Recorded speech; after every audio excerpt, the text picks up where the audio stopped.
নমস্কাৰ আমি এই ভিডিঅ'টোত চাম যে নৱম আৰু দশম শ্ৰেণীৰ ছাত্ৰীৰ বাবে সেলুৱাৰ কামিজ অৰ্ডাৰ কৰিবলৈ জোখমাখ কেনেদৰে ল'ব লাগে আৰু প্ৰাইম পেৰামিটাৰ শীট কেনেকৈ ব্যৱহাৰ কৰিব লাগে। প্ৰথমে আমি জানিব লাগিব যে সেলুৱাৰ কামিজ অৰ্ডাৰৰ বাবে প্ৰাইম পেৰামিটাৰ হৈছে চেষ্ট অৰ্থাৎ বুকু। আনহাতে সেলুৱাৰ কামিজ একেলগে পেক কৰি লাভ কৰিব আপোনালোকে। আহক আমি প্ৰথমতে চাওঁ যে চেষ্টৰ জোখ কিদৰে ল'ব লাগে।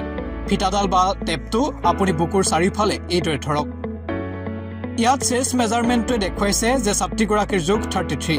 এতিয়া আমি প্ৰাইম পেৰামিটাৰ শীটত চাম যে 33 কিমান ৰেঞ্জ অন্তৰ্ভুক্ত কৰে। 33ৰ বাবে ৰেঞ্জ হৈছে 31.25ৰ পৰা 33 লৈ, যিটো সঠিক ৰেঞ্জ বুলি ধৰা হয়। সেই ক্ষেত্ৰত সাইজ 34 অন্তৰ্ভুক্ত হয়। ভিডিঅ'ত দেখুওৱা ছোৱালীগৰাকীৰ শৰীৰৰ জোখ 33 আৰু গাৰ্মেণ্টৰ সাইজ লাগিব 34। গতিকে আপুনি 34 গাৰ্মেণ্টৰ অৰ্ডাৰ কৰিব লাগিব।